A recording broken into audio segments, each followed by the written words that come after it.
नमस्कार दोस्तों, आप सभी का एक बार फिर से स्वागत है भक्ति मंत्र में। दोस्तों, पौराणिक ग्रंथों में कार्तिक महीने को विशेष धार्मिक कार्य का महीना माना गया है।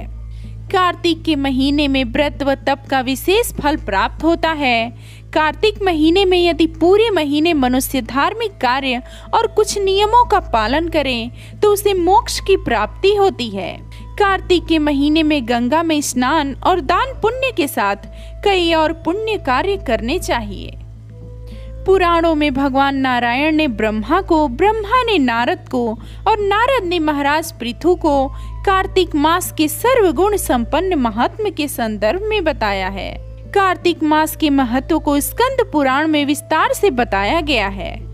न कार्तिक समो मासो न कृतेन समम युगम न वेदम सदृशम शास्त्रम न तीर्थम गंगया समम।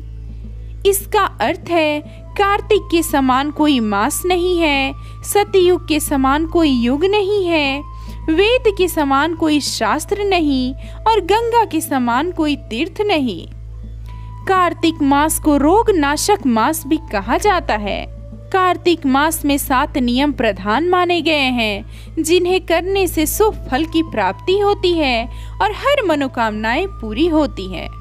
कार्तिक का मास सद्बुद्धि प्राप्त करने वाला, लक्ष्मी प्राप्त कराने वाला और मुक्ति प्राप्त कराने वाला मास भी कहा जाता है।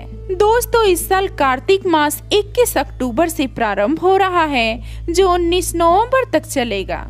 दोस्तों, हम बात करने वाले हैं कि कार्तिक मास में वो कौन से 7 नियम प्रधान माने गए हैं, जिन्हें करने से शुभ फल की प्राप्ति होती है। आइए देखते हैं। कार्तिक मास में सबसे उत्तम कार्य होता है कि शाम के समय मंदिर में या तुलसी माता के सामने या नदी पोखर में दीप दान करना चाहिए। इससे बहुत ही पुण्य होता है और मनोकामनाएं पूरी होती हैं। कार्तिक के महीने में तुलसी पूजन करने का विशेष महत्व है। इस मास में ही तुलसी विवाह भी आता है। शाम के समय तुलसी में दीप दान करना ही बहुत उत्तम होता है। कार्तिक में तुलसी पूजा का महत्व कई गुना बढ़ जाता है। कार्तिक मास में भूमि पर सोना चाहिए। भूमि पर सोने से मन में सात्विक भावना का विकास होता है और मानसिक विकार दूर होते हैं। दोस्तों, कार्तिक महीने में केवल एक बार नरक चतुर्दशी के दिन शरीर पर तेल लगाया जाता है। बाकी पूरे मास में तेल लगाना मना होता है। कार्तिक महीने में दलहन यानी कई तरह की दाल खाना मना है। खासकर उड़द, मूंग, मसूर, चना, मटर, राई आदि से परहेज करना चाहिए। कार्तिक के महीने में ब्रह्मचर्य का पालन करना चाहिए। इसका पालन नहीं करने से पति पत्नी को दोष लगता है और इसके अशुभ फल भी प्राप्त होते हैं। दोस्तों, कार्तिक मास का व्रत करने वालों को तपस्वियों के समान व्यवहार करना चाहिए। बेहद संयमित जीवन जीना चाहिए। इस मास क्रोध, निंदा, उपहास या विवाद से बचना चाहिए।